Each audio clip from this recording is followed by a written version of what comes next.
Vale, yo creo que ya está. Ujú. Bien, vamos a...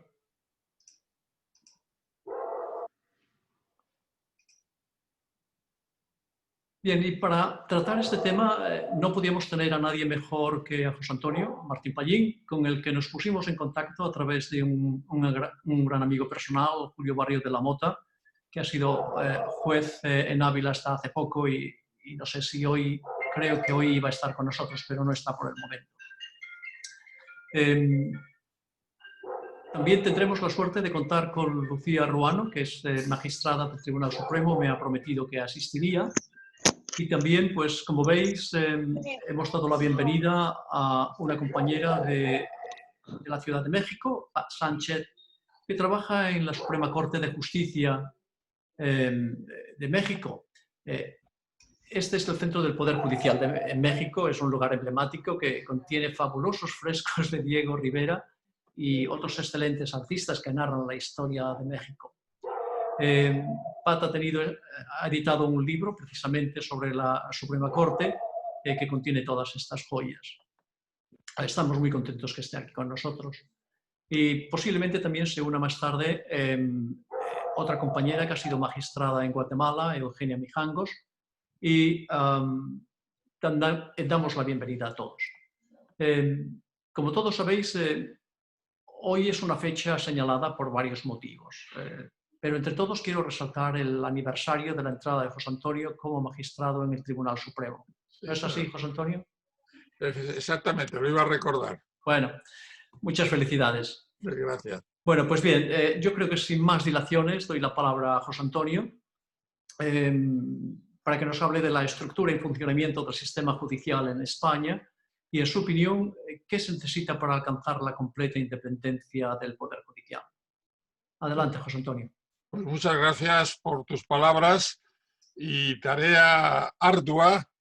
La última cuestión, ¿qué se necesita para alcanzar la independencia? Es un tema muy complejo, no solamente en España, sino en otros países. El Poder Judicial tiene un problema de origen, sobre todo en aquellas democracias en las que se establece que la soberanía reside en el pueblo. Que, por cierto, una de las primeras constituciones que formalmente lo dice es la de México, que la soberanía reside en el pueblo. Entonces, claro, no hay ninguna dificultad para legitimar al poder legislativo, porque representa la voluntad popular, el poder ejecutivo, que por derivación es elegido por los representantes del pueblo y ejerce su poder. Pero los jueces, no por lo menos en el sistema español y europeo, no somos elegidos por la voluntad popular, no nos presentamos a las elecciones. Luego, nuestra legitimación de origen viene determinado por unas circunstancias que varían de unos países a otros, pero que sustancialmente coinciden en lo siguiente. Para ser juez hay que ser licenciado en Derecho o tener la carrera de Derecho según los diversos países.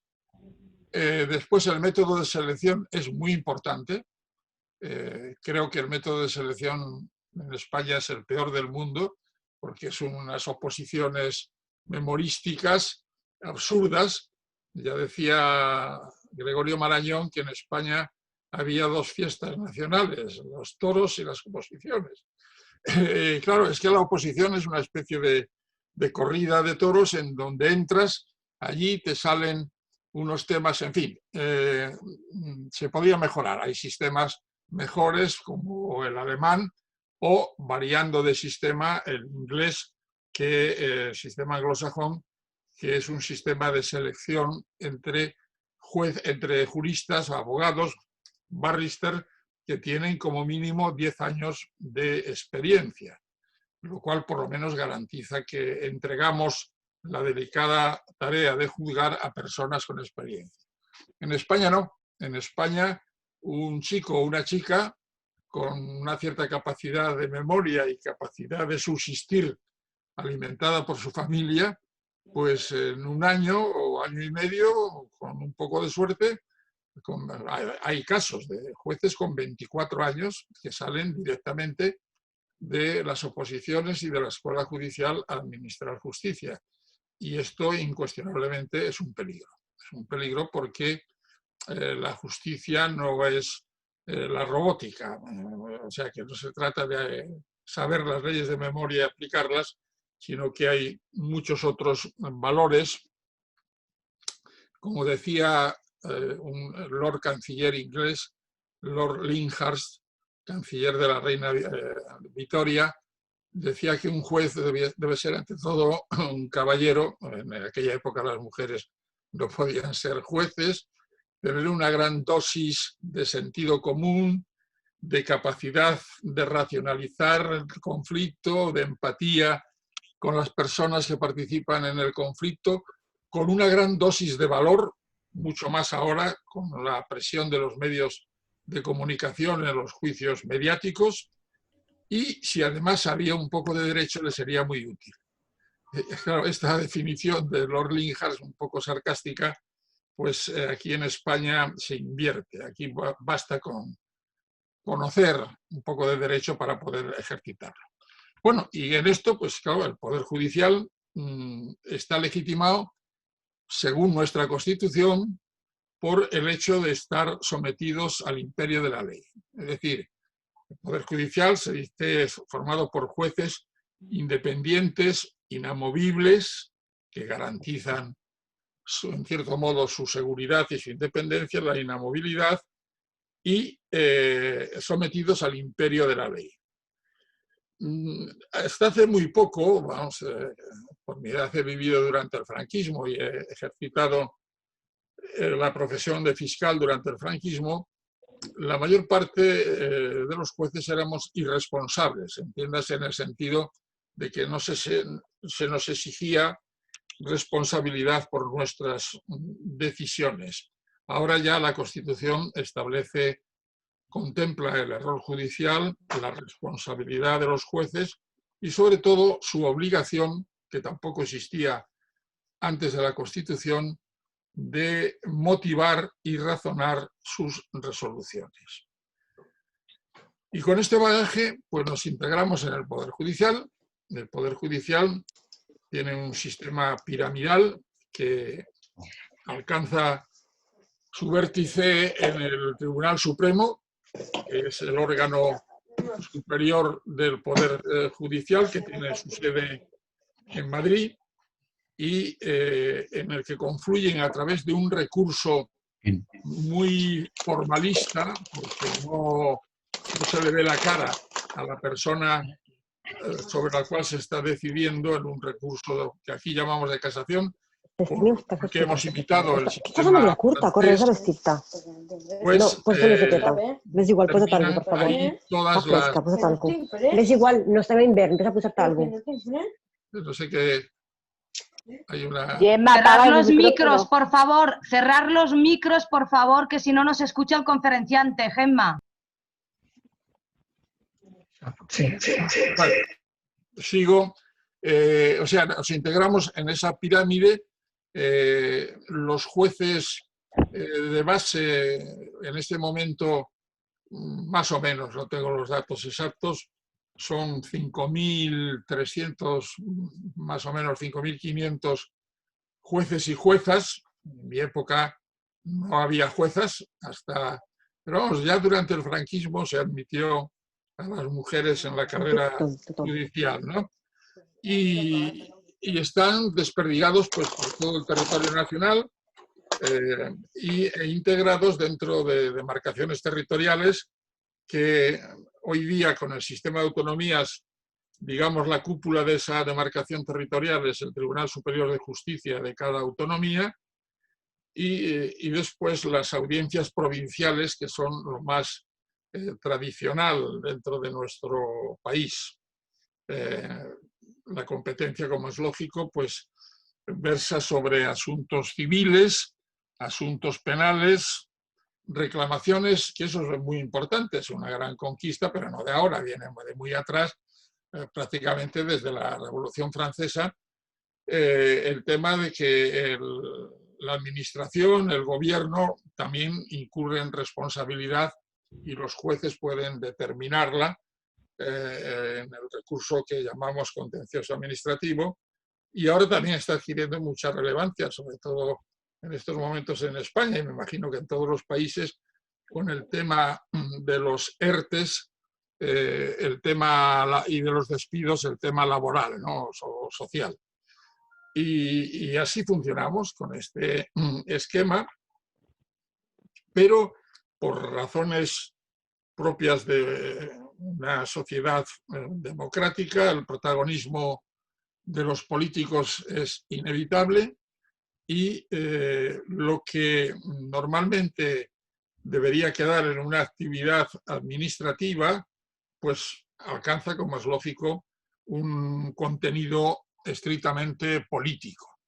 Y ahí viene el conflicto. Cuando tú te refieres a la judicialización de la política o la politización de los jueces. Hombre, nadie puede acusar de político a un juez al decidir sobre quién es el propietario de una finca, o si hay un divorcio o no hay un divorcio, o si hay un deudor o no hay un deudor. En el terreno laboral, pues normalmente tampoco se puede acusar de político o de tener un sesgo político a ningún juez que dirime estos conflictos. Pero claro, cuando entramos en el campo del derecho penal, sobre todo, pues nos encontramos con que las actuaciones de los políticos pueden tener dos vertientes. Una vertiente a la que ya me he referido, la administrativa, y que ningún sistema, a ningún juez se le puede acusar de politización por resolver un contencioso administrativo de un funcionario o de una persona a la que se han expropiado los bienes para hacer una carretera, etcétera, etcétera. La sentencia será más o menos acertada, pero nadie le podrá acusar de politización. Pero en cambio, en el campo del derecho penal, tenemos unas figuras muy, digamos, difusas, en las cuales los políticos pueden quedarse fuera del derecho penal o entrar en el derecho penal. Incuestionablemente, cuando un político decide en el ámbito puramente administrativo, como he dicho, no hay responsabilidad penal. Pero quedan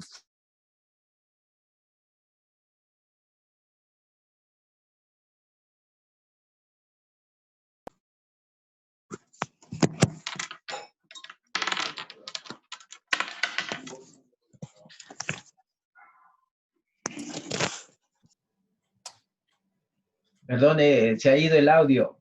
Manuel. No se oye. José Antonio, tienes que desbloquear el audio. Sí. O sea, se ha bloqueado solo.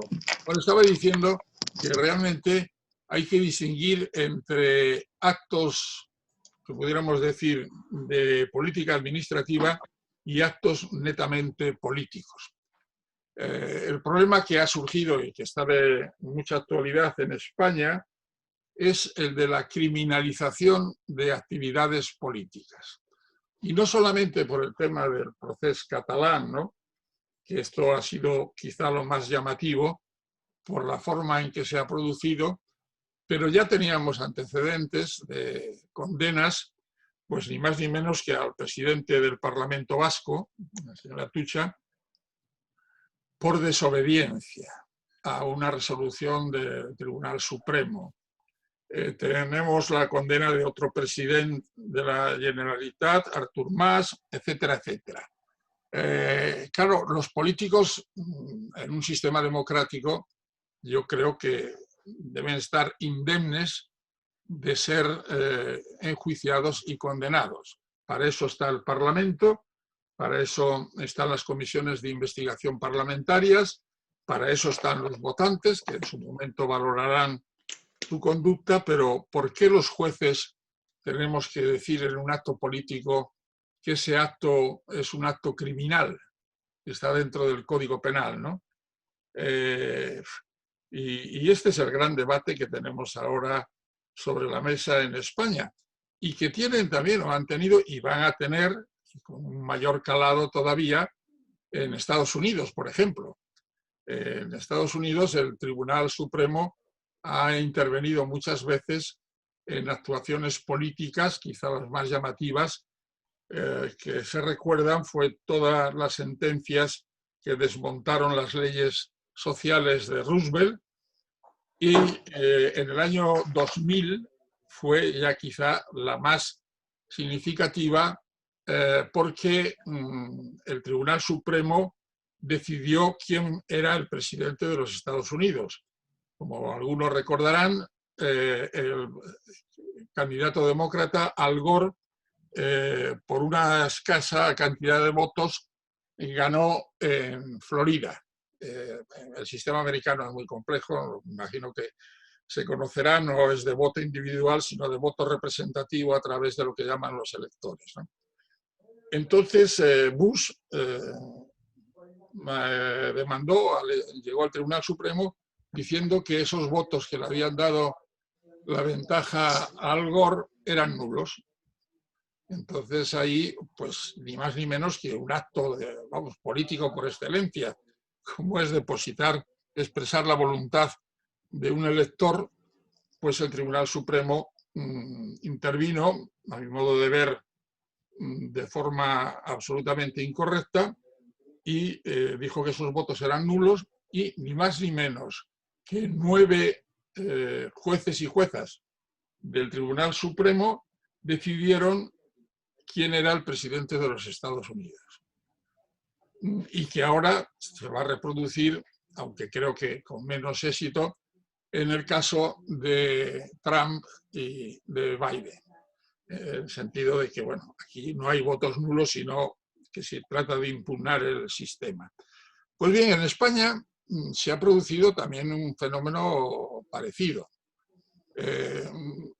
Yo creo que se atenta contra la división de poderes si un presidente de un parlamento, en este caso, empiezo por el caso Atucha, decide que no puede privar de la condición de parlamentarios a 5 parlamentarios que pertenecían a una organización que fue declarada ilegal por sus afinidades con el terrorismo. La ley española permite disolver el partido, pero no permite privar de la condición de parlamentarios a los que han sido elegidos. Esto se hizo y ni más ni menos que fue destituido un presidente de un parlamento, no el presidente del gobierno de la nación, pero un presidente de un parlamento. Y después también ha sucedido con Artur Mas y últimamente con Torra, el último presidente, que por una decisión que políticamente podría ser cuestionable de no retirar una pancarta pidiendo la libertad de los presos del proceso, pues ni más ni menos que el Tribunal Supremo, en una sentencia por 5 jueces, pues se disuelve el Parlamento y se destituye al presidente de la comunidad. Lo cual quiere decir que los electores han sido suplantados por una decisión del Tribunal Supremo en este caso. Podría haber sido del Tribunal Superior de Justicia. Y ya el conflicto alcanza unas cotas verdaderamente preocupantes en el caso del proceso, porque se trata de una actividad política que, para los que no estén enterados, en el año 2015 se celebran unas elecciones en Cataluña y los partidos independentistas, concretamente Esquerra Republicana y Junts per Cat, pues deciden decirle a los electores: miren ustedes, si ustedes nos eligen, nosotros vamos a elaborar una ley de referéndum, después una ley de transitoriedad hacia la República Independiente de Cataluña, refrendada por un referéndum, una votación en un referéndum, y después decidida pues, que si no, no hubiera podido seguir hasta el final por el Parlamento de Cataluña, por una mayoría absoluta. Y bueno, todo eso, que me parece que nadie puede discutir, que es una actividad política, pues se transforma, después de una serie de acontecimientos que, si alguien tiene interés, los podemos comentar en el debate, se transforma en una querella o denuncia del fiscal general del Estado, que considera que todo lo que pasó en Cataluña, incluido el referéndum del 1 de octubre y unos incidentes que hubo antes, constituían un delito de rebelión. En fin. Y después se bajó a sedición. Este hecho, yo creo que para los juristas, aquí hubo un manifiesto de 100 profesores y catedráticos de Derecho Penal diciendo que no existía el delito de rebelión. Bueno, yo opino lo mismo y además Europa opina lo mismo. Y digo que Europa opina lo mismo porque, como he sabido, el presidente Puigdemont, un parlamentario, Antonio Comín, y otra parlamentaria, Clara Ponsati, pues se fueron de España a Bélgica y entonces se pone en marcha una orden europea de detención y entrega de la que España forma parte y que tiene unas reglas del juego. Las reglas del juego son que un Estado, en este caso España, pero podría ser al revés, Bélgica hacia España, piden que le entreguen a una persona. Entonces el Estado requerido tiene la posibilidad, dentro de la normativa de esa orden de entrega, pues de decidir primero si lo entrega. Hay un catálogo de delitos que la entrega es automática, no está la rebelión ni la sedición, y dijo que no veía por ningún lado la sedición ni la rebelión, y que lo entregaba pues por malversación y desobediencia. O sea que tenemos un refrendo, por lo menos de 2 tribunales, los belgas primero y los alemanes después, que dijeron que no. Bueno, todo esto sigue, quizá no esté centrándome mucho en el funcionamiento orgánico del sistema judicial, pero ahora al final lo resumiré para después entrar en el coloquio. Esto termina con una sentencia condenatoria a 13 años de prisión por delito de sedición y malversación de caudales públicos, fundamentalmente.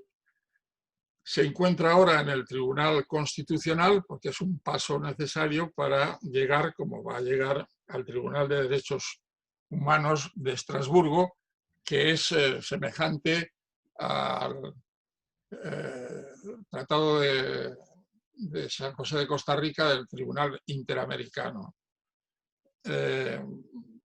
Y entonces, bueno, pues la situación se ha complicado y el debate está abierto. ¿Pueden los jueces intervenir y criminalizar los actos políticos? Y ahí queda la cuestión. Y retomando un poco para hacer una síntesis de lo que decía al principio, el sistema funciona aceptablemente bien. Habrá, bueno, el gran cáncer, que no es solamente de España, sino de muchos otros países, es la lentitud. Hay juicios que tardan en resolverse 2, 4 o 6 años. Este sí que es un problema importante del Poder Judicial, pero repito que, por desgracia, en muchos más países pues también existe este defecto. Pero el ciudadano tiene la posibilidad de acudir a un juez que goza de todas las posibilidades de ser independiente. Yo siempre he dicho a una jueza que si no se es independiente es porque no se quiere, porque está protegido por la Constitución, es inamovible y, por tanto, depende de su conciencia, de su ética y de su moralidad el ser independiente o no ser independiente. Quizás la mayor el mayor delito que puede cometer un juez es el prevaricador, es decir, actuar arbitrariamente e injustamente. Pero el ciudadano, en principio, puede estar tranquilo de que va a decidir su caso un juez que, según la Constitución y según la ley orgánica que regula el funcionamiento de los jueces, es absolutamente independiente. Eso no quiere decir que la sentencia sea acertada, porque incuestionablemente la sentencia puede ser equivocada, y para eso está el siguiente nivel, que son el nivel de recursos, tanto en lo civil, penal, contencioso y laboral. En lo penal, que es lo que quizá adquiere mayor relieve, es la audiencia provincial la que revisa las sentencias de los jueces unipersonales, o es la audiencia provincial la que juzga casos cuando el delito está castigado con una pena superior a 5 años, y de ahí va al recurso de casación ante el Tribunal Supremo. Y todos ellos, todos estos jueces de base, la jerarquía inmediata, que serían las audiencias y el Tribunal Superior de Justicia y el Tribunal Supremo, tienen la posibilidad de ser independientes. Si no lo son, y sobre todo si la ciudadanía, y así lo demuestran muchas encuestas realizadas por centros oficiales de opinión, pues hay, por desgracia, una cierta desconfianza y muy poca fe en la justicia. Esto es una cosa contra la que es difícil luchar. Nos tendríamos que ganar día a día con nuestras actuaciones.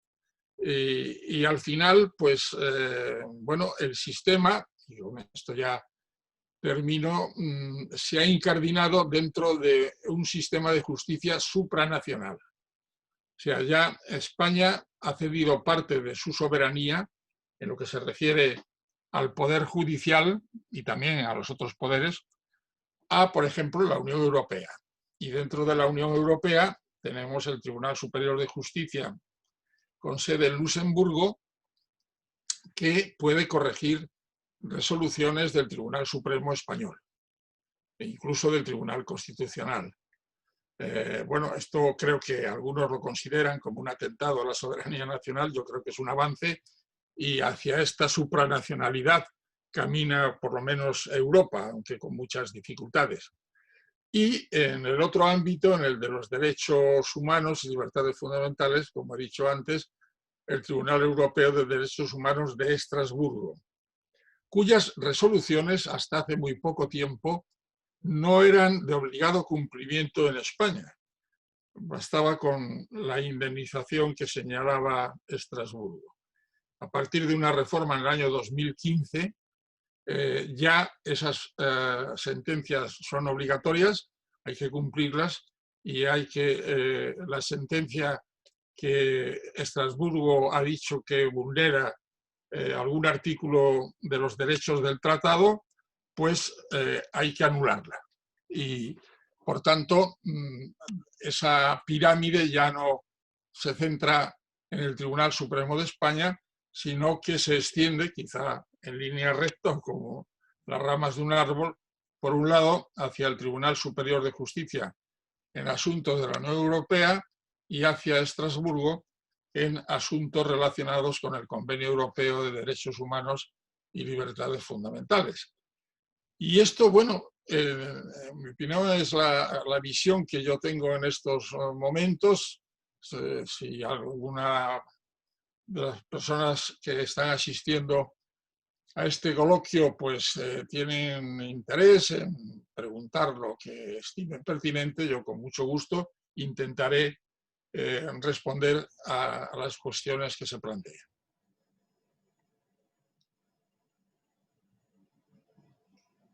Muchas gracias, José Antonio. Yo creo que has dejado muy claro cómo está estructurado y funciona el Poder Judicial en nuestro país.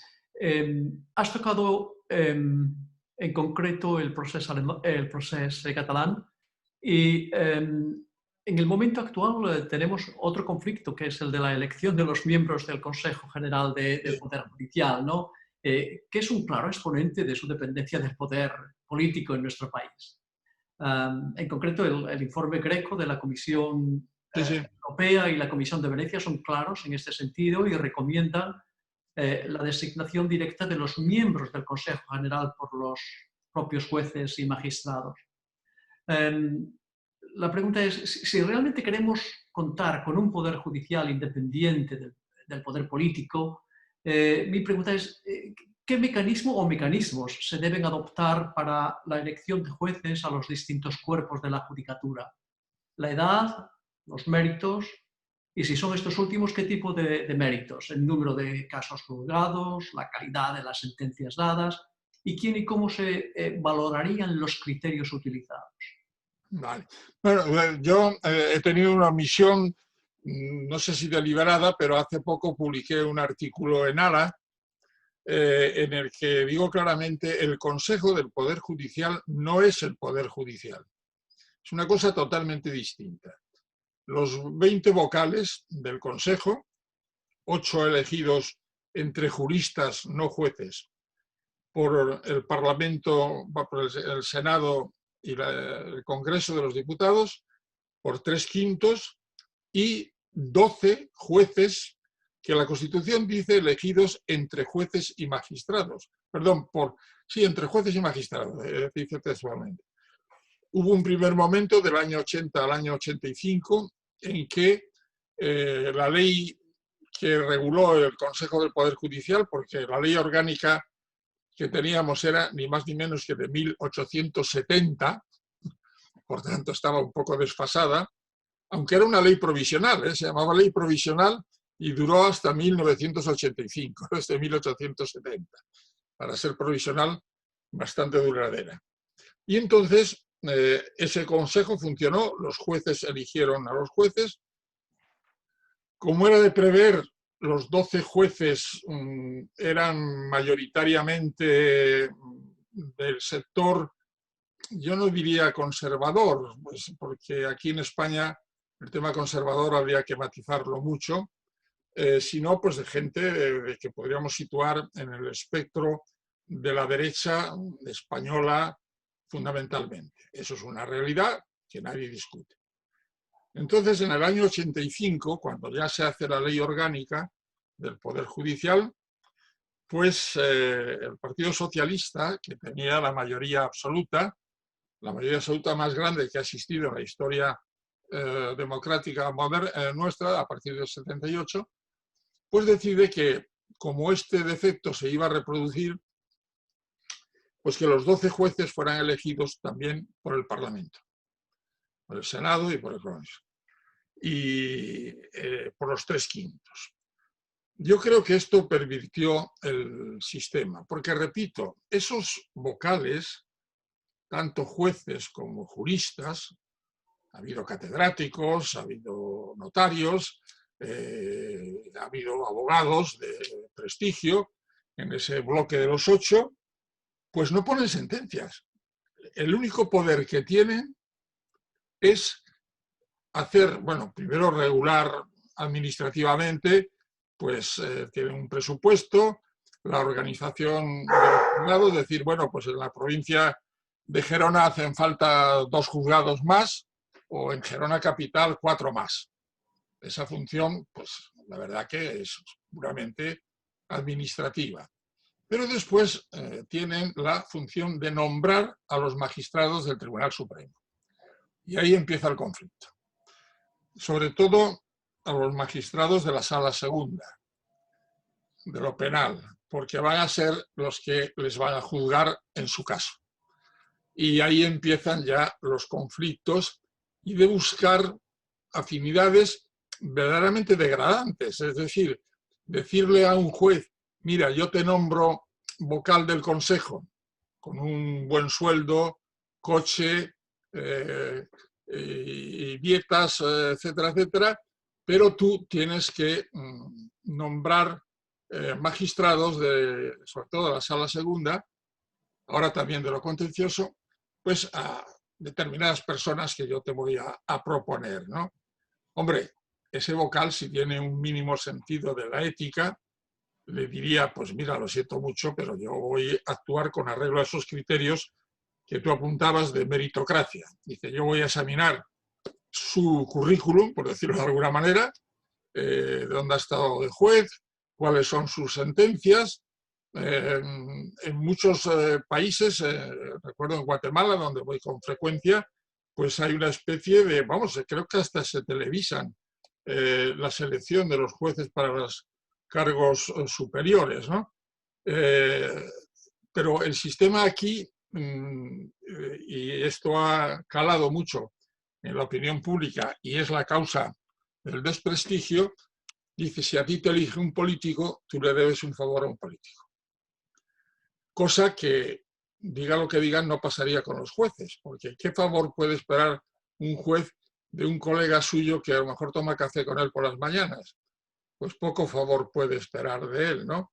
En cambio, del político sí que puede esperar algo que es muy humano, pero que también es muy peligroso. Hombre, pues mira, si tú eres receptivo, voy a emplear esta palabra, a mis sugerencias de nombramiento, pues seguramente, si tú no eres magistrado del Tribunal Supremo, podrías llegar en el futuro al Tribunal Supremo y sobre todo al Tribunal Constitucional. Y claro, pues esta aspiración puede perturbar la independencia del vocal. Y esto es inevitable. ¿Qué le vamos a hacer? Hay que confiar en la ética personal. Pero repito, ellos no son jueces, no dictan sentencias. Es más, es curioso porque actúan como un órgano administrativo. O sea, un nombramiento de un magistrado del Tribunal Supremo se puede recurrir ante la Sala Tercera del Tribunal Supremo. Yo siempre he puesto de relieve la paradoja de que se llama Consejo General del Poder Judicial, órgano de gobierno de los jueces. Pues bien, el órgano de gobierno puede ser anulado y desmentido por sus gobernados, que son los magistrados de la Sala Tercera. La cuestión es muy compleja y bueno, la única forma es la transparencia en los nombramientos, que sea un sistema muy abierto, incluso, repito, televisado, no hay ningún problema para ello, o por lo menos grabado, para que en un momento determinado se pueda difundir en los medios, porque no hay por qué atormentar a los espectadores con el espectáculo del nombramiento, y que se pueda decir, pues mire usted, a este señor será nombrado después de este debate, con estos méritos, por estas circunstancias, etcétera, etcétera. Pero claro, eso siempre va a ser muy difícil de transmitir a la opinión pública, siempre habrá desconfianza y esa desconfianza se ha acentuado por otro problema adicional, que es las puertas giratorias del Poder Judicial a la política. Ha habido muchos ministros, no solamente de justicia, sino también de otros ministerios, que han sido jueces. Y entonces, pues hace que la gente piense, hombre, si este ha ido a la política, tiene que ser un fiel servidor de el partido de gobierno del que ha formado parte, ¿no? Esto también, en mi opinión, y lo digo muchas veces, es un déficit democrático que tenemos en España y que viene de muy atrás, y que es el desprestigio de la política. Es muy peligroso para la democracia que en la conciencia social esté arraigada el sentimiento de que un político es un ser venal, que es un ser que no va a tener capacidad ética de discernir lo que es justo y lo que es injusto, y que va a ser una correa de transmisión obediente del partido. Esto perjudica mucho a la credibilidad, pero yo me siento impotente para decirle a la gente, pues mire usted, mis colegas alemanes, mis colegas italianos, mis colegas franceses, mis colegas holandeses pueden militar en partidos políticos. Y a ninguno de los ciudadanos de estos países se le ha ocurrido pensar que por militar en un partido político has perdido ya todo el sentido de la justicia, de la imparcialidad y de la equidad. Pero esto en España es imposible transmitirlo a los ciudadanos. Me parece muy, muy peligroso. Yo por eso el sistema de nombramiento, pues creo que habría que volver al del año 80, como te conté, elección de los 12 entre jueces, no solamente porque nos lo haya dicho el Greco, sino por muchas otras razones. Y de momento pues hay un proyecto de ley, como algunos sabrán, en el que se va a una fórmula, digamos, mixta. Dice, miren ustedes, yo mantengo el sistema actual de 3/5. Ahora bien, si algún partido bloquea estas mayorías, pasado un periodo, que eso se puede discutir, si 2 meses, 4 meses o 6 meses, los que sean, eso lo pondrán en la ley si sale adelante, entonces, ante el fracaso total de la posibilidad de llegar a los 3/5, pasamos a la mayoría absoluta, es decir, 176 en este momento en el Parlamento, en el Congreso, y no recuerdo cuál es la mayoría en el Senado. Esto se ha criticado mucho, porque dice, ¿y si un partido adquiere la mayoría absoluta como el PSOE o como el PP la han tenido en algunos periodos legislativos? Y ellos, como decimos aquí en el refrán, como Juan Palomo, dice, yo me lo guiso, yo me lo como y nombro a los que me da la gana sin consultar con nadie, ¿no? Hombre, esto se puede corregir diciendo que si en ese acuerdo no participan 4 o 5 grupos parlamentarios, por ejemplo el PNV, ERC o cualquier otro partido, pues esa mayoría de un solo partido no vale. Pero bueno, el problema sigue estando ahí, el sistema de elección del Consejo y la falta de transparencia en el nombramiento de los cargos relevantes del Tribunal Supremo. Muy bien, muchas gracias, José Antonio. Tenemos 3 personas que quieren hacer preguntas. Vamos a hacerlo por orden y también guardando un poco la paridad. Primero vamos a tener a José Luis Cuba, después a Shell Centeno y después a Manuel Corujo. Adelante, José Luis. Gracias, Manuel. Magistrado, la pregunta es sobre su primer libro de Perú, La independencia del Poder Judicial. Una obra que ya pues, tiene su tiempo, ¿no? Es una obra que lo hizo en el año 89. Yo estoy leyendo que usted fue en calidad de presidente de la Asociación por Derechos Humanos de España, ¿no? Sí. Para efectuar una mención evaluativa de lo que ahora pasa, ¿no? 31 años después, estamos en otro país, digamos, eso fue en Perú, pasa en todos los países y ahora está pasando en España, ¿no? De evaluar qué sistema de nombramiento. Muy breve, yo he estudiado Derecho y nos parecía muy interesante el sistema, cómo estaba montado en Perú, ¿no? Que había un Consejo de Poder Judicial, había una academia de la magistratura donde todos los magistrados tenían que seguir cursos regulares de actualización y demás, y luego había una propuesta para ser nombrados jueces y también se pedía la opinión a la Academia Nacional de la Magistratura. Claro, esto que parecía tan bueno y tan romántico, los políticos y la corrupción tiraron por tierra todo este sistema que funcionaba, ¿no? Caemos en las carencias y lo vil del ser humano de romperlo todo, de dañarlo todo. Parecía muy interesante este esquema porque eran jueces los que nombraban a todos. Pero luego, a través de grabaciones y demás, se comprobó que los políticos digitaban estos nombramientos y que había cierto partido que primaba.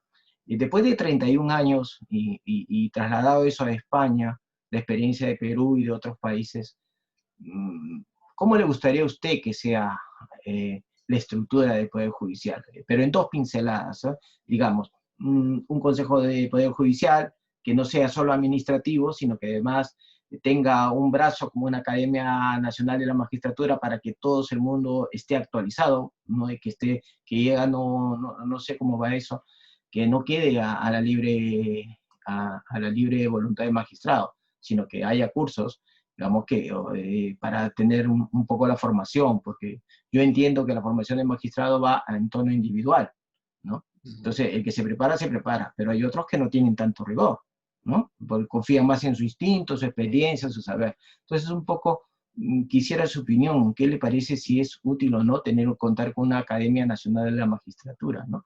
Todo dirigido por jueces, porque la Academia era formada por 5 miembros, los que dirigían la Academia, y los 5 eran magistrados de la Corte Suprema, ¿no? Ya.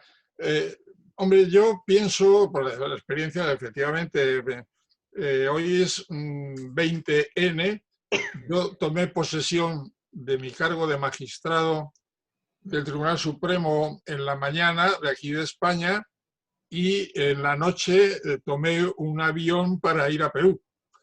O sea que desembarqué en Perú precisamente, ya no sé si el 20 o el 21 por el horario, ¿no?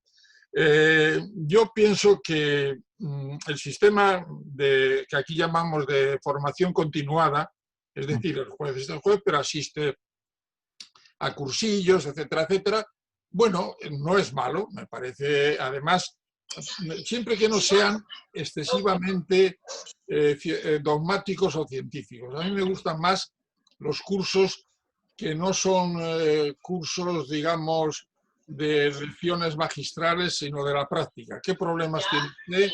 ¿Cómo los ha resuelto? ¿Cuál propone para solucionarlo? Etcétera, etcétera. Yo, por ejemplo, he dirigido algunos cursos de formación en el Consejo y precisamente, por ejemplo, recuerdo en un juicio, yo rompí un poco los esquemas porque todos los cursos eran por jueces o por juristas, dados por jueces o juristas, y recuerdo que en un curso sobre extranjería me traje un inmigrante de raza negra para que explicase a los jueces cuál era la realidad y no la teoría abstracta, ¿no? Y esto para mí me pareció muy importante. Después recuerdo que en otro curso de Derecho Deportivo que yo no dirigía, pues fue un famoso entrenador, que para los futboleros lo conocen, Jorge Valdano, y en fin, yo creo que estos cursos deben ser cursos para contrastar las experiencias y la realidad, y me parece muy positivos. También me parece positivo el consejo. Hombre, la academia, si hay un consejo que funcione bien, me parece superflua la academia, pero bueno, tampoco estorba. Pero sobre todo, transparencia en los nombramientos. Yo siempre he dicho, por ejemplo, en España hay una modalidad de juez que llamamos jueces sustitutos. Es decir, no han hecho la oposición y no han pasado por la escuela, pero por razones de necesidad se les nombra sustitutos, son casi, como es lógico, todos ellos juristas, y después pueden hacer una oposición distinta, ya no es memorística. Y yo que siempre me he negado a formar parte, cuando no era obligatorio, del sistema de selección memorístico, yo siempre les decía, dice, mira, yo no voy a formar parte. Ahora bien, si el sistema que vais a instaurar para los jueces sustitutos es el que yo os propongo, decirle al juez, mire usted como juez sustituto ha puesto 100 o 60 sentencias. Entonces, elija usted 10, 20 sentencias que usted crea que son las que más le satisfacen, las más relevantes, y sobre esas sentencias entablamos un debate. Me parece un sistema de selección mucho más racional que repetir de memoria un artículo, etcétera, etcétera. Por eso, para no alargarme demasiado, yo creo que como el sistema alternativo sería que dependiésemos del Ministerio de Justicia, lo cual no es bueno, pues no queda más remedio que hacer algo parecido al Consejo y procurar hacerlo lo más transparente posible. Gracias, muchas gracias. Gracias, José Antonio y José Luis. Ahora la próxima es Shell. Siento, Shell, que no te haya dado entrada. José Luis había levantado la mano hacía tiempo. Adelante. No, tranquilo. tampoco tenía, no tengo la opción aquí para levantar la mano y lo estaba poniendo por el chat. Normalmente con otras reuniones Zoom sí que me aparece la opción, pero no sé por qué esta vez no. Nada, pues gracias. José Antonio, magistrado, permítame 2 preguntas. Una, empezaré al revés. Iba a empezar por la de que tiene más que ver con el procés, pero como estabais comentando la composición y la elección del Consejo General del Poder Judicial, a mí me ha sorprendido últimamente que Ciudadanos haya presentado una propuesta para que sean los jueces que elijan a los jueces y intentar empezar a escapar de esta forma de elección tan politizada, y justamente ha sido el PSOE y Unidas Podemos quienes principalmente lo han tumbado. Esto me ha sorprendido, la verdad es que negativamente, pero también tengo que decir que desconozco los detalles de esta propuesta y supongo que en los detalles debe de haber algo que no cuadre. En todo caso, me gustaría preguntarle si tal vez, por lo menos para empezar a dar un paso, esa podría ser mejor fórmula que la que tenemos ahora. Esa pregunta por un lado, pero unida a la otra pregunta que tenía pensada, que es si no debiera también antes reformarse un poco la Constitución y acabar de aclarar el modelo territorial. Creo que una de las cosas que hemos visto claramente con la pandemia es que el modelo de las autonomías está fracasado y muchos estamos reivindicando un modelo más federal, con una fórmula federal adaptada al Estado español. Evidentemente, cuando se estudian casos, Alemania, Estados Unidos, tienen sus fórmulas propias, es distinto. Se ha hablado últimamente en algunas tertulias, incluso en televisión, y ya me ha sorprendido gratamente, de federalismo, de modelo federalizante en España, pero lógicamente no es exactamente un modelo federal que tenemos, aunque pueda tener alguna pincelada. Y aparte el federalismo es una cultura toda en sí. Entonces, una elección del Consejo del Poder Judicial siendo elegidos por los mismos jueces, no sé si podría ser un poquito, al menos, más independiente que ahora, y sobre todo, la pregunta también está, tendría que primero aclararse bien el modelo territorial, eso por un lado, y en el tema del procés, yo quería saber, porque desconozco, no tengo formación en derecho, si el artículo 472 del Código Penal tal vez fue derogado por alguna ley orgánica o sigue vigente, porque veo que lo que dice es que son reos, dice textualmente, son reos del delito de rebelión los que se alzaren violenta y públicamente para cualquiera de los fines siguientes. El quinto sería declarar la independencia de una parte del territorio nacional, que es lo que pretendían los políticos presos, y el sexto, sustituir por otro el gobierno de la nación o el consejo de gobierno de una comunidad autónoma o usar o ejercer bla, bla, bla. Es lo que pretendían, y de hecho los hechos del 6-7 de septiembre de 2017 fueron muy, muy graves. Entonces la pregunta sería esa, ¿es que ese artículo 472 está derogado? Porque eso ahí está definida la rebelión. Gracias. Bueno, vamos a ver, empezando por la primera parte, yo creo que ya me he expresado, no voy a redundar en ello. Pienso que el sistema de elección de los jueces, la conclusión es muy sencilla, es que peor que lo que tenemos no puede ser. O sea que lo que tenemos se ha demostrado que ha sido un fracaso y que nos ha llevado al descrédito. Por tanto, vamos a intentar la fórmula inicial. En ese aspecto, yo soy partidario de cambiar, no hay que cambiar, ahí no hay que tocar la Constitución, porque la Constitución es ambigua, dice entre jueces y magistrados, dice además de diversas categorías, luego tiene que haber magistrados del Supremo, magistrados de audiencias y magistrados y jueces de base. Eso lo dice la Constitución, no lo digo yo. Entonces ahí dejaríamos resuelta esa pregunta. ¿Caminar hacia un Estado federal? Bueno, ahí Maragall dijo que estábamos en una especie de un federalismo asimétrico, lo cual no era más que un palabra para disfrazar una realidad. Estamos en unas cotas de autonomía muy parecidas a un Estado federal, pero por supuesto no estamos en un Estado federal. El Estado federal trastocaría también la organización de la justicia, igual que en Estados Unidos, por supuesto, porque igual que en Alemania tiene sus tribunales supremos de cada land, con lo cual entraríamos en una dinámica totalmente distinta, con cambio de la Constitución, por supuesto, y con cambio de la organización del poder judicial. Y en relación con el proceso, ese artículo de la rebelión,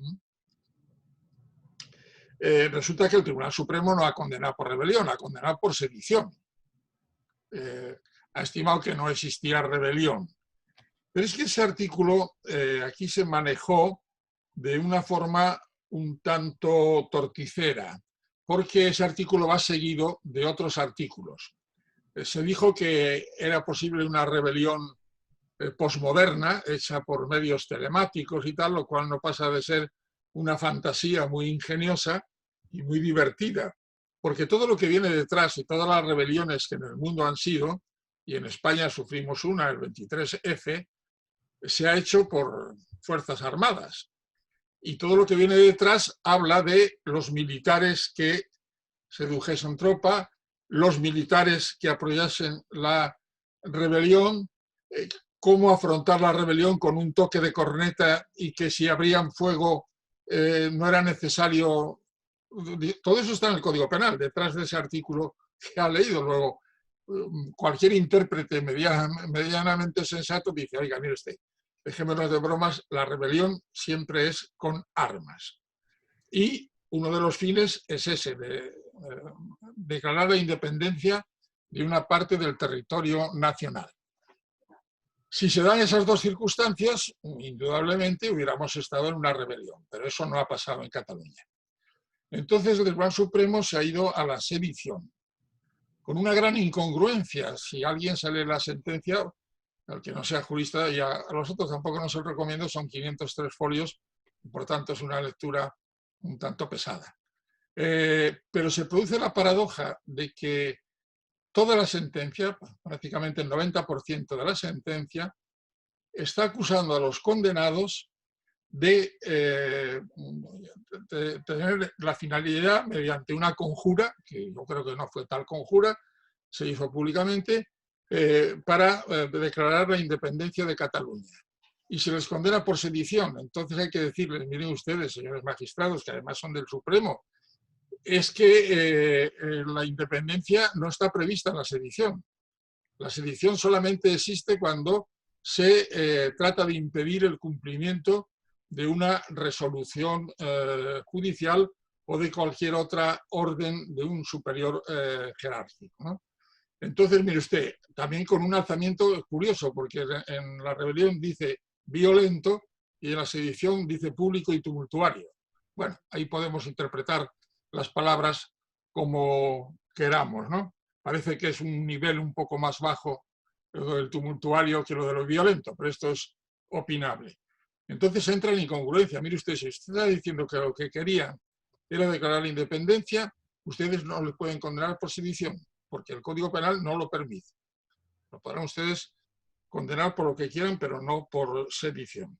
Y les condenan por sedición tomando en el proceso que va desde la ley de referéndum hasta la votación en el Parlamento, solamente hay dos acontecimientos que pudieran ser considerados como un alzamiento público y tumultuario.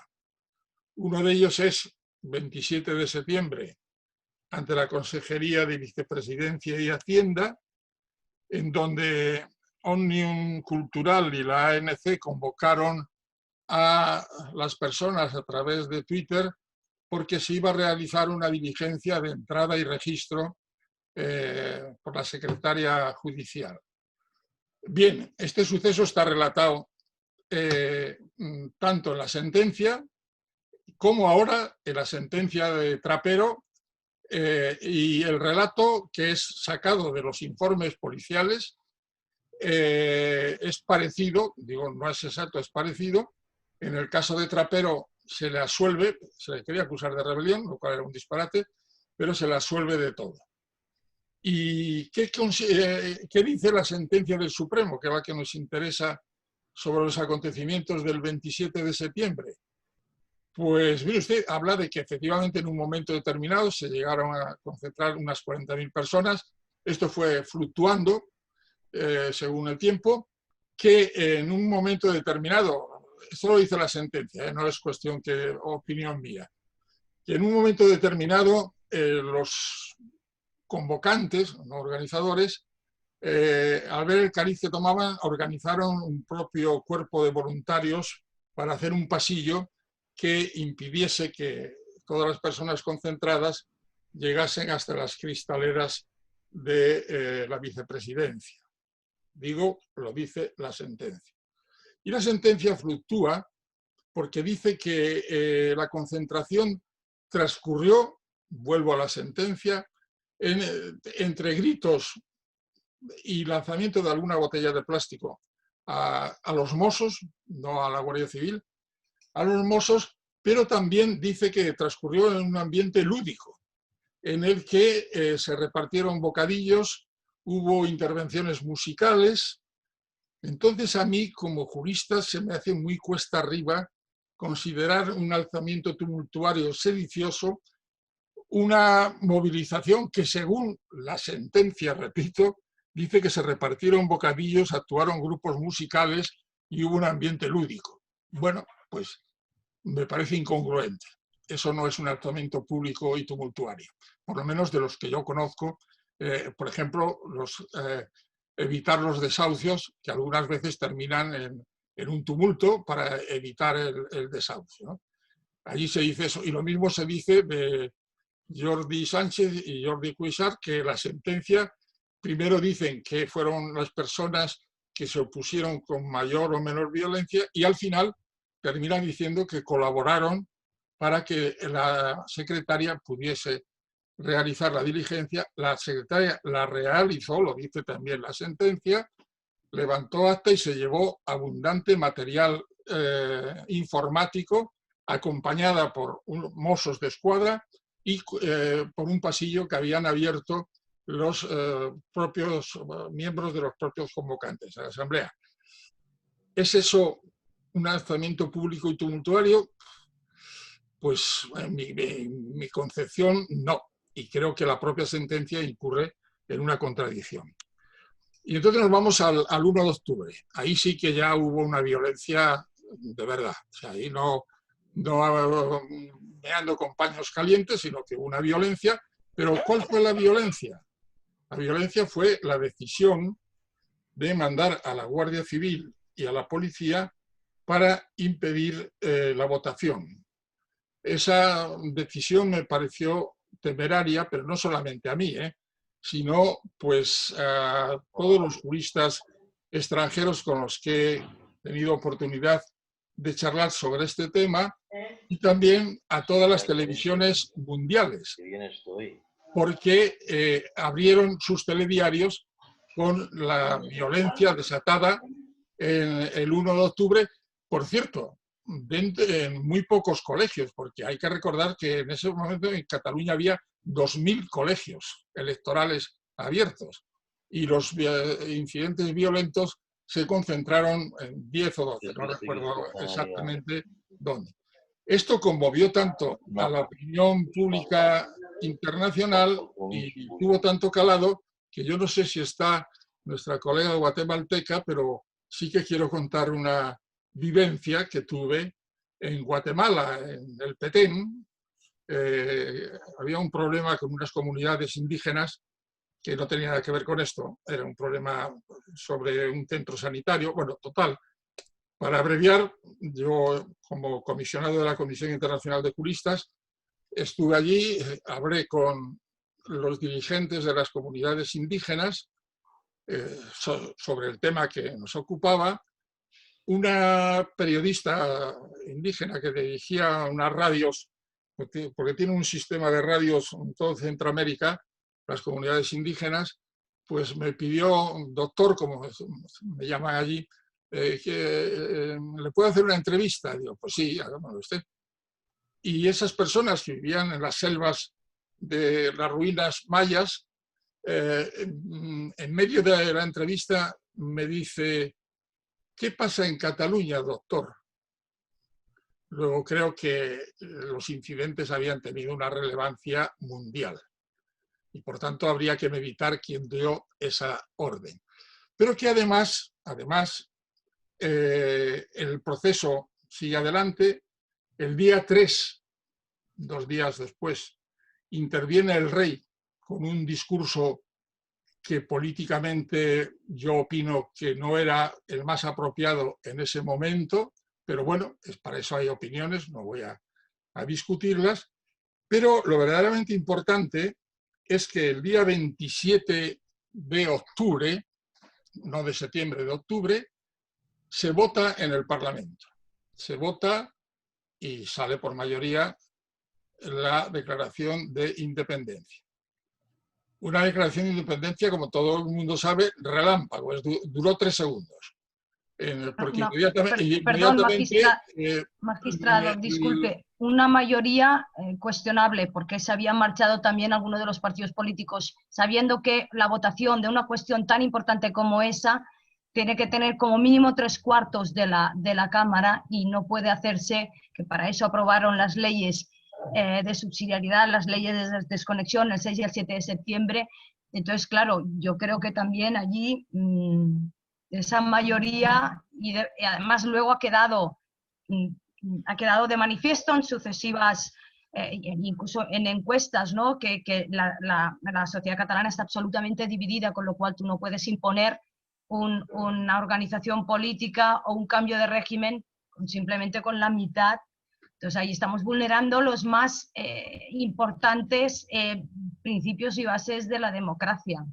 Bueno, vamos a ver, la votación fue con arreglo al Estatuto de Autonomía de Cataluña, que solamente exigía la mayoría simple. Se podrá discutir, y yo estoy de acuerdo que una decisión de esta naturaleza tendría que tener una mayoría cualificada, pero eso no estaba previsto, ni está previsto ahora en el Estatuto de Autonomía de Cataluña. Pero luego es una discusión no suficientemente larga, pero bueno. Bueno, pero era una mayoría absoluta. No vamos a tener otras, se fueron unos, mayoría absoluta. El presidente Puigdemont dice que de acuerdo con eso declara independencia y a los 3 segundos dice, pero la suspendo para iniciar un diálogo con el gobierno central durante 6 meses. Eso es real, ¿no? Lo que estoy diciendo. Entonces, bueno, pues ahí estábamos, 27 de septiembre, entonces el gobierno central, esta vez sí que reconozco con total aval constitucional, y yo lo respaldo al 100%, utilizó el artículo 155. Y yo, pues el artículo 155 dio lugar, ni más ni menos, que a la destitución del presidente de la Generalitat, a la disolución del Parlamento y a la convocatoria de elecciones. Elecciones a las que, por cierto, se prestaron a participar el señor Puigdemont y todos los partidos independentistas, y volvieron a sacar mayoría absoluta. Entonces, si el 155 había solucionado el problema, ¿por qué retroceder hacia el 1 de octubre y hacia el 27 de septiembre? Y esto lo dice la sentencia. La sentencia dice clarísimamente, después de muchas elucubraciones, que dice que todo este movimiento que llama independentista quedó abortado por la simple publicación en el Boletín Oficial del Estado del decreto de aplicación del artículo 155. Lo dice el señor Marchena, que es el redactor de la sentencia. No lo digo yo. Entonces, pues cualquier penalista, y lo dice un penalista de gran prestigio, Claude Rossin, dice, mire usted, si un problema importante como era, ya estaba resuelto por el artículo 155, ¿qué pinta el derecho penal, que es la última ratio, la última razón de intervención? Y de manera sorprendente, el día 30, 3 días después, un capítulo de mi libro se llama 3 días de octubre, pues se pone en la querella y ahí empieza todo lo demás. Y eso, pues, en fin, yo pienso que esto está pendiente ahora del Constitucional y que seguramente pues irá a Estrasburgo. José Antonio, perdona que te interrumpa. Estamos centrando el debate bastante en el proceso y la intención también era pues hablar un poco de toda la estructura y funcionamiento del sistema legal a nivel estatal. has señalado el problema con los conceptos de rebelión y sedición, que se interpretan de manera diferente en los sistemas judiciales de los países europeos. Y ello nos lleva a situaciones no deseables con países como Bélgica y Alemania, ¿no? Como describes. ¿Crees, José Antonio, vamos a cerrar este debate pero con la cuestión de rebelión y sedición, pero crees que es hora de corregir esta anomalía y tener un sistema jurídico europeo único, como ya son la economía o las políticas medioambientales, por ejemplo? Bueno, eso por supuesto, claro, es que es más, en materia de políticas medioambientales hay una tendencia todavía doctrinal y de organizaciones de considerar los delitos medioambientales, es decir, las grandes catástrofes medioambientales, el caso de Bhopal en la India o las centrales nucleares, Chernóbil, etcétera, etcétera, y otros grandes daños climáticos, considerarlos como delitos de lesa humanidad. Es decir, que pudieran ser juzgados como un crimen de lesa humanidad. En ese aspecto, yo creo que sería partidario. Hay delitos medioambientales mucho más concretos, ¿no? Hay uno ahora pendiente en el río Besós, otro de una central térmica en Cers, no recuerdo ahora qué provincia, si Gerona o donde era, y del delito medioambiental, digamos, local, y el delito medioambiental, digamos, más universal. Eso podría ser.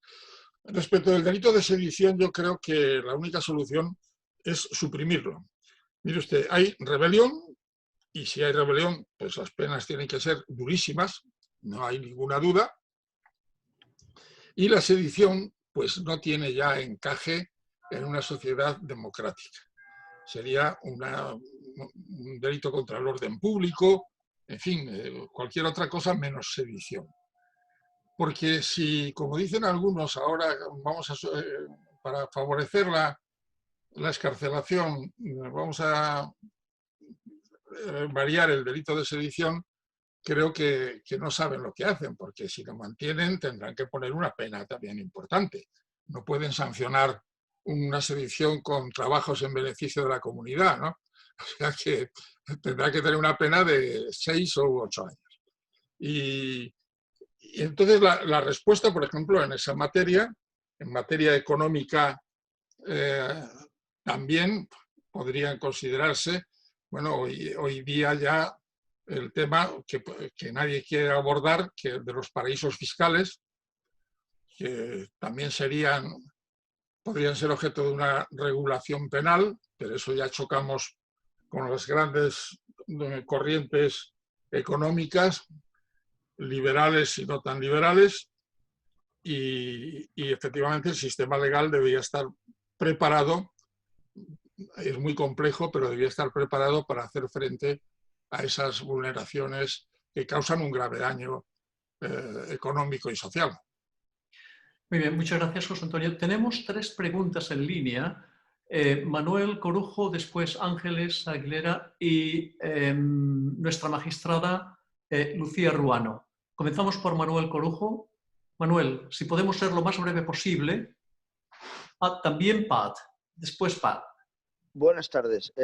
Buenas tardes a todos y gracias por el máster express de justicia que nos estáis dando. Mi pregunta era la diferencia en las 2 sentencias, y yo sé que me has dicho antes que no, las 2 sentencias que ha habido en el procés, una con tanta pena y otra absolutoria. ¿Cómo se puede ver eso desde la justicia? Y gracias. Bueno, a lo largo de mi intervención yo ya había cuestionado la existencia de la rebelión y la sedición. Bueno, el Tribunal Supremo, que es el que manda, pensó que había sedición. Con una cierta carga de subjetivismo, porque habla de la existencia de una conjura. Y claro, unos conjurados que publican sus propósitos en el Boletín Oficial de la Generalitat, me parecen unos conjurados por lo menos un poco despistados. Y sobre eso construyen la sedición. Quedaba el delito de malversación, que Trapero no tiene nada que ver con ese delito, por supuesto.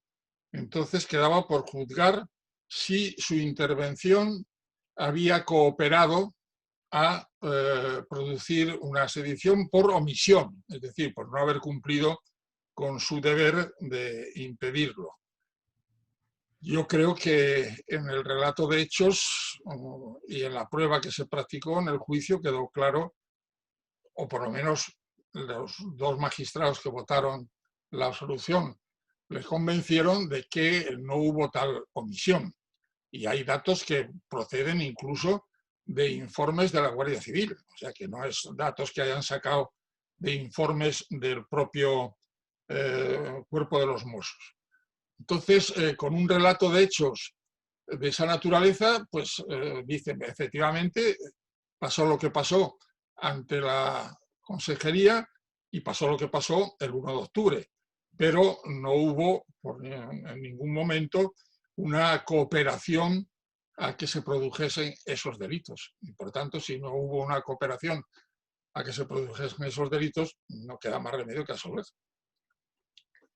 Muy bien, gracias, José Antonio. Ángeles, es tu turno. Sí, yo quisiera a ver si nos puede explicar respecto al Consejo General del Poder Judicial si tienen tanto poder como para continuar sin renovarse y si hay alguien que les puede llamar la atención, porque tengo entendido que ya se pasa de 1 año y de 2. Esa renovación tengo entendido que tienen su propio reglamento, pero tengo entendido también que son 5 años. Sí, sí.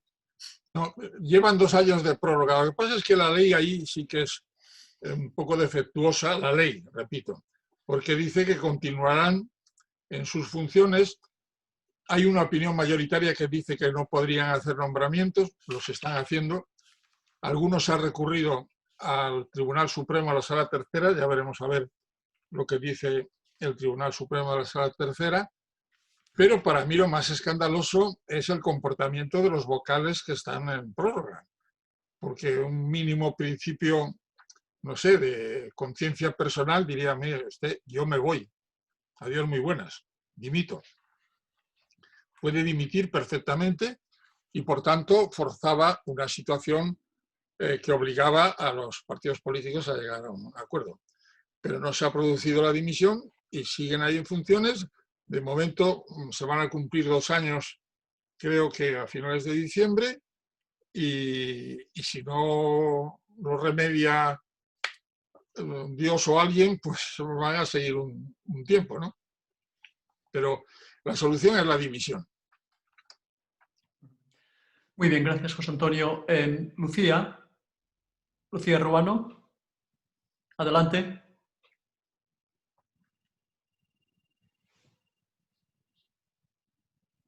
Perdón. Buenas noches ya a los organizadores. Felicidades, Manuel, y felicidades al ponente, José Antonio. No sé si te acuerdas de mí, soy Lucía Ruano, hemos coincidido en alguna mesa redonda alguna vez. Seguramente. En alguna ocasión. ¿Te acuerdas de mí?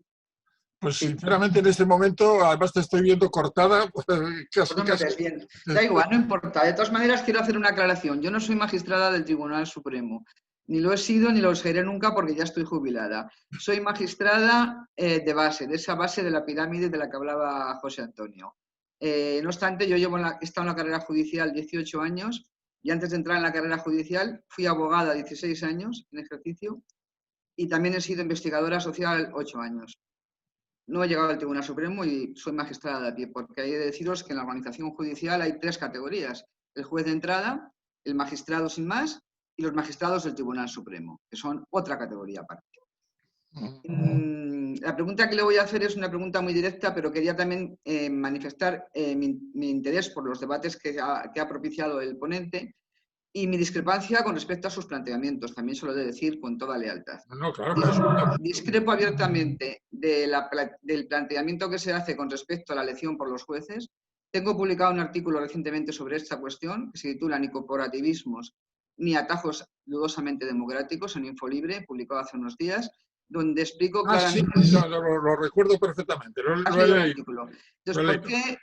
Brevemente estás puesto ahí, pero ¿por qué creo que no debes dejarse la elección en manos de los jueces? Pues muy sencillo. Sencillamente, la magistratura española todavía no ha hecho la transición a la democracia. Y eso es algo que lo sabemos quienes estamos no en la categoría máxima, sino en la categoría de base en la magistratura. Se ve a diario. Y tú lo has dicho también, o sea, el sistema de acceso en España es nefasto, es un sistema memorístico. Entonces, con un sistema memorístico a través de opositores, que además están preparados por preparadores, sí, y con una tradición no democrática de 40 años de dictadura, o sea, la cultura política y la jurídica que predomina en la mayor parte de la carrera judicial es una cultura predemocrática. La democracia les queda grande a muchos de nuestros compañeros. No soy tan optimista como tú. Dejar en manos de una judicatura que todavía no ha completado la transición, la elección de los compañeros, con los que toman café, como tú dices, no me parece que sea la solución. Porque el Poder Judicial, el Consejo General del Poder Judicial, tiene un papel muy relevante, y también discrepo con eso, en cuanto a sus funciones. El nombramiento de magistrados del Tribunal Supremo y de presidentes de salas y de presidentes de audiencias es muy relevante, pero hay reglamentos internos por los cuales las decisiones del Consejo General del Poder Judicial, las plenamente administrativas, las burocráticas, pueden llegar a condicionar toda la carrera profesional de un magistrado. Por tanto, no son baladí las funciones que ejerce el Consejo General del Poder Judicial, no solo en materia de nombramientos, que además ahí se da la casualidad de que como se publican los nombramientos y los perfiles y los currículos de los que están en liza, todavía hay cierta transparencia o una cierta publicidad. Lo que no se conoce es lo que se produce en la cocina interna del Consejo. Y en la cocina interna del Consejo, a través de los reglamentos organizativos, se producen muchísimas decisiones aparentemente banales, pero que tienen una larga trascendencia y que pueden condicionar mucho la independencia de los jueces. Tampoco creo, como tú, y en los que estoy de acuerdo es con eso, que los jueces sí podemos ser independientes si queremos, pero a costa de renunciar a muchas otras cosas. O sea, no todo el mundo tiene el valor de renunciar a una carrera profesional, no todo el mundo tiene el valor de sustraerse las presiones de los medios de comunicación, y se requieren un gran nivel de conciencia y una gran independencia personal y moral para sustraerse en ocasiones a determinados ambientes, a determinadas decisiones. No hace falta que te diga un compañero, quiero que me nombres o quieras que haga eso, porque eso sería una clara prevaricación, sería delictivo. Todo el mundo entiende, como entienden los periodistas, hasta dónde puede llegar y hasta dónde no puede llegar, en algunos tipos de asuntos fundamentales. Entonces, dicho eso, y ya daría para mucho más decir hablar de la independencia, como tú has dicho, eso es un asunto muy complicado.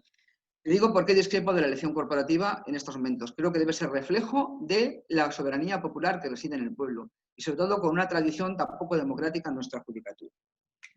En cuanto a la pregunta que te iba a hacer, y ya voy a eso, solo te quería plantear esta cuestión. Dime. ¿Tú qué crees respecto a delegar la instrucción penal a los fiscales, como ahora se pretende en el anteproyecto que se ha elaborado de reforma de la ley de enjuiciamiento criminal, donde ahora se traslada a los fiscales la instrucción? Esto es lo otro era discrepancias, y yo tengo el artículo publicado, si alguien lo quiere leer, que lo lea, pero la pregunta que te quería hacer era esta. O sea, ¿cómo ves? Porque a mí sí me preocupa el traslado a la instrucción de la instrucción a la Fiscalía.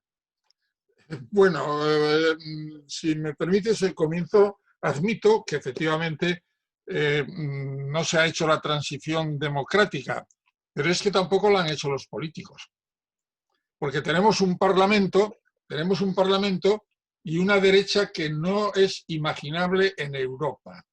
Yo siempre digo públicamente que estoy suspirando porque tengamos a una señora Merkel o a una Margaret Thatcher, me da lo mismo, pero aquí en España no existe.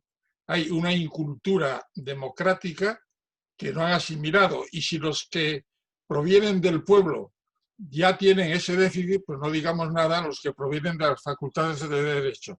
Entonces ya ahí cerramos el problema porque, bueno, efectivamente es una opción. Y respecto de lo segundo, yo creo, claro, tengo muchos años, pero debe ser la sexta vez que tratamos de este tema. No es la primera ni será la última. Y además creo que no va a salir adelante. A mí me preocupa mucho, he sido fiscal durante 20 años. Por tanto, tengo la doble perspectiva. Como sabes perfectamente, hubo un momento de los famosos jueces que instruían y fallaban al mismo tiempo, y que el Tribunal Constitucional y el Tribunal Europeo dijo que no se podía tener la doble condición de instructor y de sentenciador. Y entonces, bueno, pues eso se rompió, se admitió. Y ahora con el fiscal, instructor, investigador o como se le quiera llamar, nos encontramos también con una doble personalidad, peligrosísima, más casi que los jueces. De la doble personalidad de investigador-instructor y de acusador. Y esta experiencia la han tenido en Alemania. En Alemania el sistema no funciona. En Estrasburgo les han condenado por algo que es inevitable que pase si seguimos con si sale adelante este sistema, que es que rompe el principio de igualdad de armas en el proceso. Porque el fiscal tiene a toda la policía, a la UDEF, a la UDICO, al SEPRONA, a la agencia tributaria, al Banco de España, todos a su servicio. Y el acusado, perdón un momentito, que es que no había... Y entonces actúa con una superioridad tal que solo en el caso de que enfrente tenga pues una multinacional, que a su vez también tendría, por ejemplo, yo tengo el caso de una cosa de Cataluña, de una granja de purines, en que la empresa era de tal potencia económica que la Fiscalía aportaba los dictámenes de los Mossos de Escuadra y del SEPRONA, pero ellos aportaban informes del Instituto Tecnológico de Massachusetts. O sea que ahí sí que había una igualdad de armas. Pero con el pobre ciudadano de a pie no hay igualdad de armas. Y este es el peligro y yo lo rechazo rotundamente. Muy bien, muchas gracias. La próxima es Pat Sánchez, de México, Distrito Federal. Gracias. Señor magistrado, muchas gracias. Yo quisiera preguntarle del primer bloque que usted manejó sobre el sistema piramidal, ¿en qué consiste? ¿Me podría ampliar el recurso de casación? Muy bien. El recurso de casación, que como he dicho lo tomamos de Francia, es un recurso formalista. O sea, el Tribunal Supremo no puede entrar normalmente, en algunos casos sí, en el análisis de la prueba que se ha realizado en el tribunal sentenciador.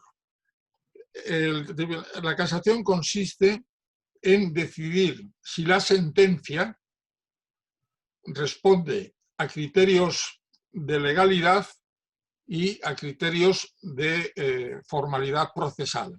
Es decir, no se han quebrantado las formalidades procesales y no se ha quebrantado la legalidad porque el artículo que han aplicado es el correcto. O es el incorrecto y entonces casan y anulan la sentencia. Pero no juzga, sino que simplemente revisa la calidad, por decirlo de alguna manera, la calidad jurídica y ahora la calidad constitucional de las sentencias que le llegan de las audiencias provinciales o de los TSJs. Gracias. Perdone, en cuanto a su obra escrita, ¿se puede conseguir aquí en la República Mexicana? ¿Está en línea? Ojalá, promuévala. Vamos, concretamente uno de los libros que se titulaba ¿Para qué servimos los jueces? Ese sí que lo encontré yo en una librería en Guatemala. Ok. Y perdone, ¿cuál es el tema de su película La memoria rebelde? Bueno, yo creo que es un documental, me parece, ¿no? Ajá. Pues no, bueno, se han hecho muchos documentales sobre la guerra civil y la posguerra. Me imagino que será alguno de esos, pero estos documentales ahí intervienen 10 o 12 personas, no intervengo yo solo, ¿no? O sea que parte a partir de 1930 y pico. Todo ha sido motivado por la ley de la memoria, lo que aquí llamamos la ley de la memoria histórica, que trata de revisar los crímenes del franquismo, pero creo recordar que, bueno, es un documental con muchas intervenciones. Ok, le agradezco muchísimo. Felicidades. Muchas gracias. Sí, muchas gracias a ti, Paz. No te preocupes, yo te puedo enviar el libro. Lo tenemos aquí preparado y si quieres, pues la semana que viene te lo envío. Muchísimas gracias, Manuel.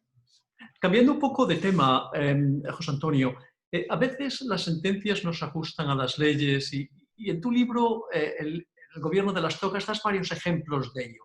La pregunta es, ¿sería posible contar con programas electrónicos que ayuden a disminuir o evitar cualquier tipo de desviación de la justicia? Ahora podemos utilizar la inteligencia artificial, que es muy prometedora en el campo de la medicina y de la ciencia. ¿Crees que la aplicación de la inteligencia artificial en la justicia podría mejorar la calidad y la rapidez de las sentencias? Hombre, la rapidez, indudablemente. La calidad, bueno, sería un peligro mortal. Entraríamos ya en la tercera hora en el mundo feliz de Aldous Huxley. Entramos ya en una perspectiva de futuro preocupante y angustiosa, ¿no? El mecanicismo es lo contrario a la administración de justicia, a la equidad. Los grandes valores son la equidad y la justicia. Y eso, por mucha inteligencia artificial que pongamos, no se puede hacer. Ahora bien, fíjate que el sistema memorístico, creo que has hablado tú antes, el tema de los jueces, que, bueno, pues el factor humano es así. Hay jueces muy conscientes de sus responsabilidades y no me negarás, Lucía, que hay también otros jueces que se convierten en funcionarios y que lo único que les interesa es cobrar a final de mes. Ese es un peligro que incuestionablemente existe. Hombre, esos jueces funcionarios sí que podrían ser superados o mejorados por la inteligencia artificial. Ahora, un juez no. Un juez no puede ser sustituido. Bueno, evidentemente es muy valioso. Ahora, en rapidez sí que se ganaría, claro. Sí, no, la opinión es muy válida, no cabe duda, pero es que la inteligencia artificial nos está dando un espacio nuevo. Hay cosas que no podemos prever en la ciencia y que la inteligencia artificial puede crear nuevas hipótesis y puede descubrir nuevas cosas que no podemos hacer de manera normal. En el mundo de la astrología es igualmente muy válido. Se están descubriendo nuevos universos y nuevos mundos gracias a la inteligencia artificial, poniendo datos conjuntamente y viendo qué es lo que se puede alcanzar. O sea, yo no descartaría esto porque muchas veces la inteligencia artificial nos sobrepasa y si tenemos los algoritmos necesarios para desarrollarlo, posiblemente pueda ser un arma útil. Evidentemente, en estos momentos no creo que esto está por desarrollar y no sería una cuestión de poderlo reemplazar en un periodo breve. Bueno, no sé si hay alguien más, alguna cuestión. Hemos estado ya más de hora y media y yo creo que es el momento ya de cerrar si no hay más cuestiones. Yo tengo una última cuestión, José Antonio, para terminar.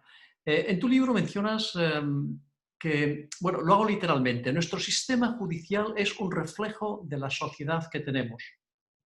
Ahora bien, si tuvieras que puntuar la calidad de nuestro sistema judicial utilizando una escala del 0 al 10, ¿qué valor le darías? Uy, eso es imposible. Yo que, como se ha visto, soy muy apegado al sistema anglosajón y a las sentencias del Tribunal Supremo norteamericano. Aquí tengo un libro que es mi libro de cabecera. Pues los jueces norteamericanos, que son muy conservadores, la mayoría, tienen una gran virtud, que es que son muy conscientes de su deber y de lo que es su función judicial. Y entonces los juristas podemos discutir sobre si la calidad de esta sentencia es 5, sobre si la calidad de esta otra es 4, o 7, 8, en fin. Esto es muy discutible y no hay ningún baremo que lo pueda precisar. Sería una osadía. Bueno, pero hay un juez, el juez Holmes, que dice algo que para mí es definitivo. Dice, miren ustedes, las sentencias gustan, no gustan, son buenas, son malas, etc. Pero una sentencia vale lo que valen sus razonamientos. Una sentencia tiene que ser razonada, motivada e inteligible.